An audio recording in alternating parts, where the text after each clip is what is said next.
कृष्णाय वासुदेवाय देवकी नंदनाय च नंदगोपकुमाराय गोविंदाय नमो नमः। हरे कृष्ण कृष्ण कृष्ण हरे हरे, हरे राम राम राम हरे हरे। सर्वप्रथम अस्मदीय गुरुपाद पद्मनितल्या प्रविष्टों विष्णुपादष्टोत्तरशतश्री श्री श्रीमद्भक्ति वेदांत पूज्यपाद श्री गुरुदेव नारायण स्वामी गुरु महाराज जी चरण कमल में अनंत कोटि साष्टांग दंडोत प्रणाम करते हुए हेतुप्राय प्रार्थना करते हुए हम लोग श्री गुरु वैष्णव चरण आश्रय होकर श्रीमद् भगवद गीता 18 अध्याय 65 नंबर श्लोक को आज पंचम दिवस में श्रवण करेंगे, पंचम भाग को। मनमना भव मद्भक्तो मद्याजी माम नमस्कुरु, मामे वेश्यसि सत्यम ते प्रतिजाने प्रियोसि में। मनमना भव, इस विषय को हम लोग पहले श्रवण किया। पुनः गतकल्य हम लोग मद्भक्तो भव इस विषय को भी श्रवण किया। अर्थात जो गोपियों के भांति श्री कृष्ण के प्रति तन्मय नहीं हो सकते, उनके लिए यहाँ मद्भक्तो भव का उपदेश किया गया है, किया जा रहा है। अर्थात मद्भक्त भवः, इसका तात्पर्य यह है कि सब प्रकार से स्वयं को भगवान श्री कृष्ण के चरण कमलों में अर्पित कर देना और भगवान श्री कृष्ण के भक्त होकर किस प्रकार उनके निरंतर उनकी सेवा की जा सकती है, इसमें निरंतर चिंतन मंथन होना, भगवान के सेवा के अतिरिक्त और मन कहीं नहीं लगना। भक्ति 9 प्रकार के हैं। नवदा भक्ति: श्रवणम कीर्तनम विष्णु स्मरणम पाद सेवनम अर्चनम वंदनम दास्यम सख्य मात्म निवेदनम, नवदा भक्ति है। यह नवदा भक्ति का उपदेश प्रहलाद महाराज अपना पिता को दे रहे हैं और इसी नवदा भक्ति को पालन करने वाले महाराज श्री अम्बरीश नित्य निरंतर भगवान का सेवा में नियुक्त रहते हैं। उनके सेवा के अतिरिक्त और उन्हें कुछ समझ नहीं आता। इस उदाहरण को हम लोग कल श्रवण किया था। वर्तमान हम लोग एक उदाहरण समझेंगे कि मद भक्तो भवः, और एक उदाहरण उपस्थित किया जा रहा है। बिल्व मंगल ही इस श्रेणी के भक्तों के उदाहरण स्वरूप है। इनका जन्म दक्षिण भारत में प्रवाहिता कृष्णा बेणा नदी के तट पर स्थित किसी गांव में हुआ था और ये वेद वेदांत इत्यादि के प्रखंड विद्वान पंडित थे। तथापि चिंतामणि नामक एक वेश्या के प्रति अत्यंत अत्याधिक आसक्ति थे। एक बार की बात है कि रात का समय था और घोर बारिश हो रही थी, किंतु चिंतामणि से मिलने के लिए ये इतने अधीर थे कि किसी भी बात की परवाह न करते हुए उससे मिलने चल दिए। रास्ते में एक नदी पड़ती थी। बाढ़ के कारण उस भयानक रजनी में उस उफनती नदी ने काल का रूप धारण कर रखा था और नदी पार करने का कोई भी साधन नहीं था। और बिल्व मंगल नदी के किनारे बहते हुए एक शव बह रही थी। उस समय एक शव को तरणी बनाकर तैरते हुए नदी से उत्तीर्ण हुए, नदी पार कर गए। और जब वे चिंतामणि के यहाँ गए तो उसका घर बंद था। पाचीर से लटकते हुए एक सर्प को रस्सी समझकर उसके सहारे पाचीर के ऊपर चढ़ गए, किंतु पाचीर के दूसरी ओर पांव फिसल जाने के कारण अंदर गिरकर अचेतन हो गए, बेहोश हो गए। और जैसे ही गिरे, वह गिरने के शब्द को सुनकर अपने सखियों के साथ चिंतामणि बाहर आई और उस समय बिजली कड़क रही थी। ऐसे विद्युतता के प्रकाश में बिल्वमंगल को पहचानते ही वह सारी बात समझ गई। चिंतामणि स्वयं को धिक्कारते हुए बिल्वमंगल को भी खूब फटकार लगाई, डांटी, क्रोध की। उसने कहा कि तुम्हारी आसक्ति जितनी मुझ में है, यदि है बिल्वमंगल, उतनी आसक्ति कृष्ण के चरणों में होती, भगवान श्री कृष्ण के चरण में होती, तो निश्चित ही तुम्हारा कल्याण हो गया होता। चिंतामणि की फटकार को सुनकर इनके आंखें खुली और बिल्वमंगल वहां से वृंदावन की ओर चल गए, वृंदावन की ओर चले आए। रास्ते में उन्हें प्यास लगी।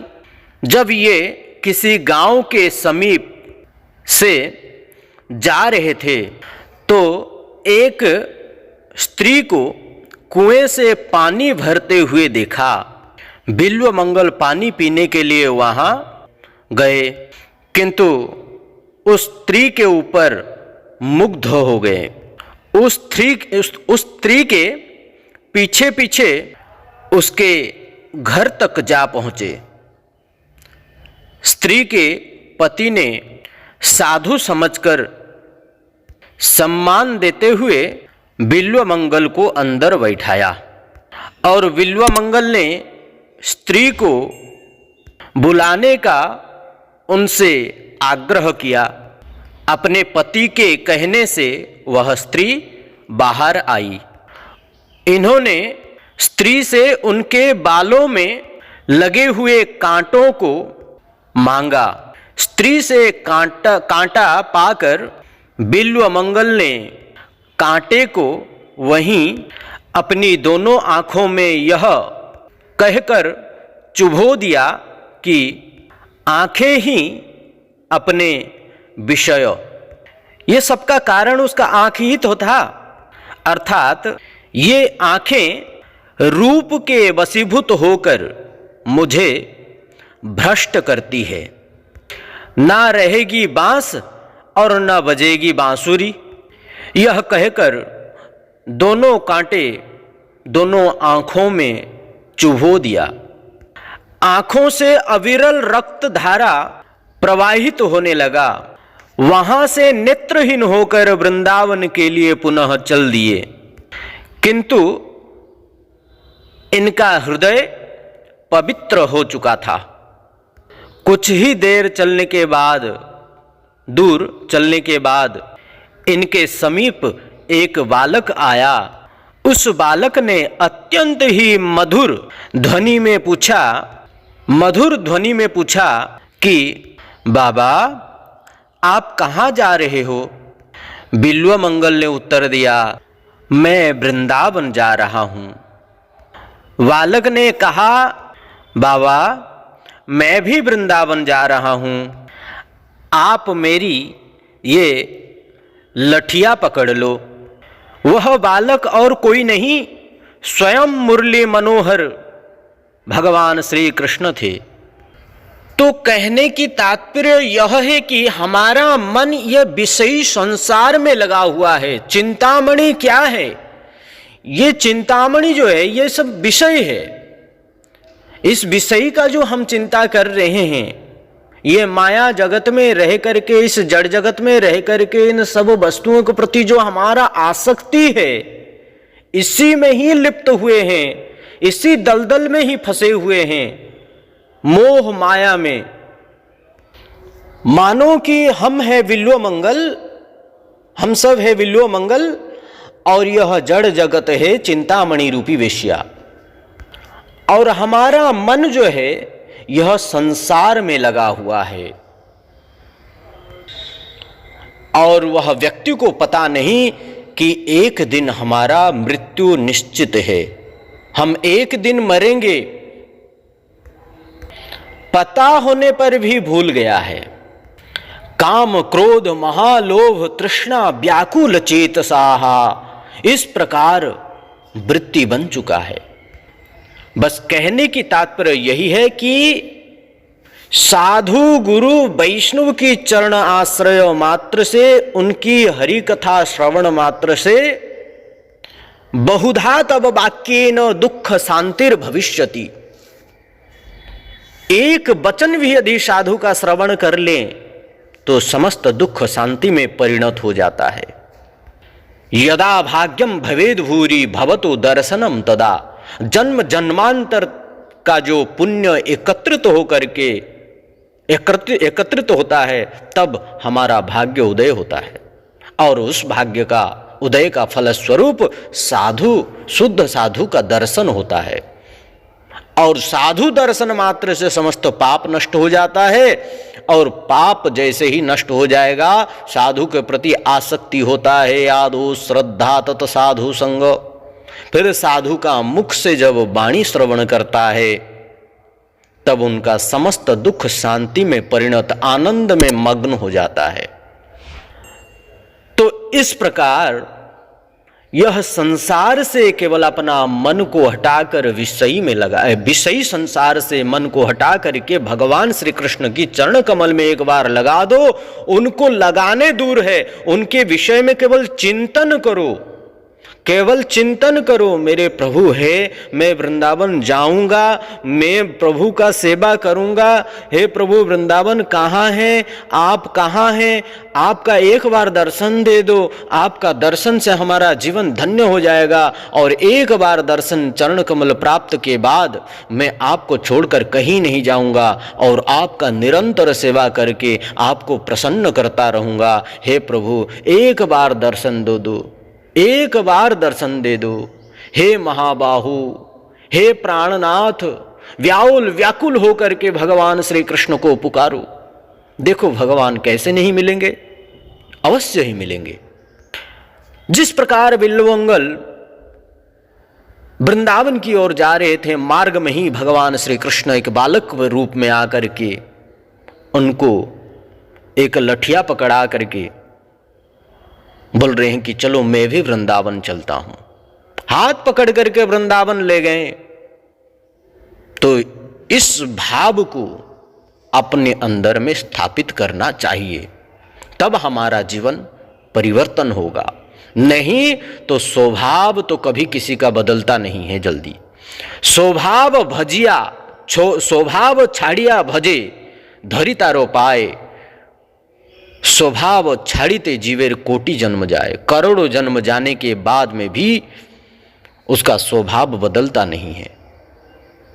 स्वभाव को बदलना बहुत कठिन है, और एक बार यदि स्वभाव को बदल करके भगवान श्री कृष्ण में लगा दिया तो उसका जीवन भी धन्य है। निरंतर भगवान श्री कृष्ण का चिंतन करना चाहिए, उनका चरण कमल का सेवा करना चाहिए। हे भगवान, आपका चरण कमल ही हमारा आश्रय स्थान है। आपके अतिरिक्त हम जिएंगे कैसे? आप ही तो हमारा प्राणनाथ है। इसी को ही कहा जाता है मद भक्तो भवः। बिल्वमंगल भक्त नहीं था, परंतु चिंतामणि रूपी गुरु उनको भक्त बना दिया। चाहे कितने भी तपस्या कर लो, कितने भी साधन कर लो, कितने भी भजन कर लो, कितनी भी सेवा कर लो, परंतु गोलोक वृंदावन पहुंचना असंभव है। तो संभव कैसे है? तो बोलते हैं गुरु प्रीतो वैकुंठम योगी दुर्लभम। बड़े बड़े योगेंद्र मुनिंद्र आदियों को जो दुर्लभ है, यह समस्त सुलभ केवल गुरु के प्रसन्न मात्र से, गुरुदेव के कृपा हो जाने से सहज ही वृंदावन वास हो जाएगा, सहज ही वह भक्ति में प्रवृत्ति हो जाएगा, भक्ति मार्ग में प्रवृत्ति हो जाएगा, विषयी संसार से निवृत्त हो जाएगा। विषयी संसार से निवृत्त होकर छुटकारा पाकर भगवान श्री कृष्ण में प्रवृत्ति हो जाएगा, सेवा का भाव उदय हो जाएगा, उसका जीवन बदल जाएगा। इसलिए भगवान का निरंतर चिंतन करना चाहिए, भक्ति करना चाहिए, भाव से, प्रेम से। भगवान स्वयं कहते हैं ये यथा माम प्रपद्यन्ते ताम तथैव भजाम्यहम्। जो मेरा जिस प्रकार का भजन करता है मैं भी उसका उसी प्रकार का भजन करता है। एक बार यदि आप भाव ले आओ कि मैं वृंदावन जाऊंगा, भगवान श्री चरण कमल में उपस्थित होऊंगा और उनकी चरण कमल का निरंतर सेवा करूंगा और भगवान को प्रसन्न करूंगा, और भगवान का अधरामृत जो मिल जाए सो हम ग्रहण करके उनकी चरण कमल में ही पड़ा रहूंगा। हम थोड़ी सी सोचेंगे, परंतु भगवान हमारे लिए तो कितना सोचेंगे उसका कोई ठिकाना नहीं है। उनका सोच अंतिम अनंत है, वह सोचानंत है, सोच अनंत है। उनका सोच तक हम पहुंच नहीं सकते हैं। हम एक कदम बढ़ाएंगे तो भगवान 1000 कदम बढ़ा देंगे। भगवान अनंत है, अजो है, नित्य है, शाश्वत है, अंतर्यामी है, सबका हृदय का बात को जानने वाले हैं। भगवान का भक्त बन जाना। चिंतामणि उनके गुरु और बिल्वमंगल अभक्त था, भक्त बना दिया उनको। इसी को ही कहा जाता है मद भक्त भवो, अर्थात ये उपदेश दे रहे हैं किसको? अभक्तों को कह रहे हैं कि मद भक्त भवो, मेरा भक्त बनो। जिस प्रकार बिल्वमंगल अभक्त था, एक वेश्याओं के पीछे पड़ा हुआ था, वहां से निकाल करके उनके गुरु क्या किए? चिंतामणि रूपी गुरु भगवान श्री कृष्ण। अर्थात तुम जिस प्रकार एक वेश्याओं के प्रति आसक्ति रखा है, तुम्हारा चित्त उसमें समाहित कर रखा है, दलदल में फंसा है, तो इसी प्रकार ऐसे ही सेम आसक्ति यदि भगवान श्री कृष्ण चरण कमल में हो जाता तो तुम्हें आज इस प्रकार का दशा को दिखना नहीं पड़ता, इस प्रकार का दलदल में नहीं फंसता, तुम आनंद में मग्न रहता, तुम्हारा जीवन कल्याण हो जाता। फिर सब कुछ छोड़ करके बिल्वमंगल भगवान श्री कृष्ण का परम भक्त बन गए। सोचिए, एक अभक्त को भक्त बनाना, इसी को ही मद भक्त भवो ये उपदेश है। भगवान बहुत जल्दी प्रसन्न हो जाते हैं। पत्रम पुष्पम फलम त्वयम यो में भक्त्या प्रयस्यति। भगवान कहते हैं कि तुम पत्र भी चढ़ा दो, अर्थात तुलसी के पत्ते भी चढ़ा दो मेरे चरण कमल में, मैं तुम्हें प्रसन्न हो जाऊंगा, तुम्हें समस्त पापों से मुक्त कर दूंगा और तुमको मैं अपना शरण में स्थान दे दूंगा, तुम्हें अपना भक्त बना दूंगा। फल चढ़ा दो, फल अर्पण कर दो, तुलसी डाल करके जल अर्पण कर दो, जल तुलसी चढ़ा दो, ठाकुर जी को अर्पण कर दो, तो भगवान प्रसन्न हो जाते हैं। यदि किसी का पास में कुछ भी नहीं है, जल चढ़ाने के लिए भी सामर्थ्य नहीं है, तुलसी चढ़ाने के लिए भी सामर्थ्य नहीं है, फल चढ़ाने के लिए भी सामर्थ्य नहीं है, व्यंजन 56 प्रकार का भोग आदि चढ़ाने किसी भी प्रकार का, अर्थात एक पत्ता भी चढ़ाने के लिए तुलसी की सामर्थ्य नहीं है, तो बस केवल मन ही मन चिंतन करो भगवान का और अपना मन को भगवान के चरण कमल में समाहित कर दो। बस अपना मन को ही समाहित कर दो, भगवान के चरण कमल में समर्पण कर दो। इससे भगवान अत्यंत प्रसन्न हो जाते हैं। अरे तुमने तो हमको सब कुछ दे दिया। मनः संधिर विधीयताम तेन में कृष्ण पादाब्जे। भगवान श्री कृष्ण चरण कमल में मन को संधि कर दो। मन यदि चले गया तो तुम्हारा समस्त इंद्रिय अपने आप चले जाएंगे। भगवान की चरण कमल में और उनकी सेवा में लग जाएगा।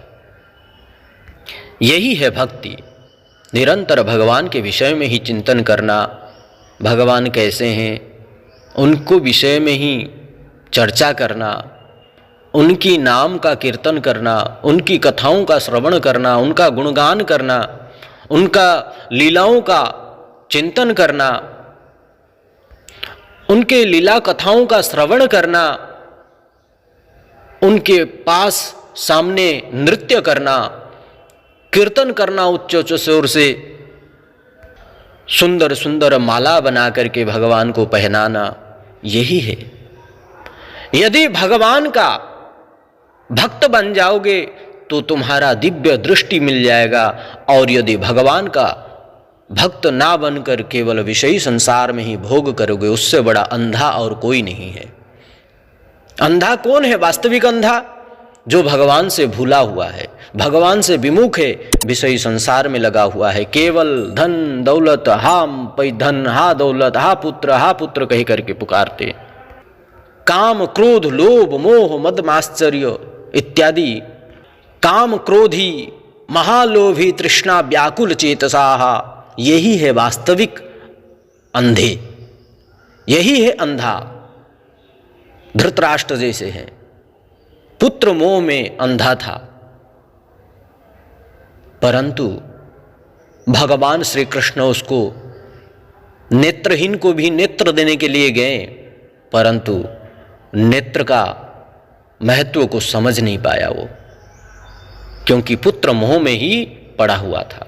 तो इसलिए भगवान से विमुख व्यक्ति ही अंधा है, और संसार से विमुख व्यक्ति जो भगवान चरण कमल में प्रवृत्ति होकर के भगवान का भक्ति करता है, वही वास्तविक दिव्य दृष्टि वाले हैं, वही दिव्य ज्ञान। और वो दिव्य ज्ञान दिव्य दृष्टि कौन देते हैं? दिव्य चक्षु दिलो जय जन्मे जन्मे प्रभु से ही, गुरुदेव ही दिव्य चक्षु प्रदान करने वाले हैं। अज्ञान अतिमिरांधस्य ज्ञानंजन शलाकया चक्षुरोन्मिलितम येन तस्मै श्री गुरवे नमः। गुरुदेव ही दिव्य चक्षु प्रदान करते हैं।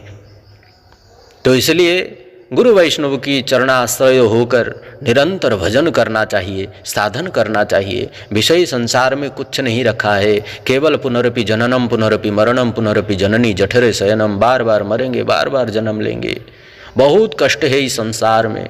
थोड़ी सी भगवान का भजन कर लो, थोड़ी सी समय निकाल करके भगवान का भक्ति कर लो, भजन कर लो, साधन कर लो, थोड़ा सा कथा श्रवण कर लो, जीवन धन्य हो जाएगा, जीवन धन्य हो जाएगा, इतना कष्ट नहीं आएगा।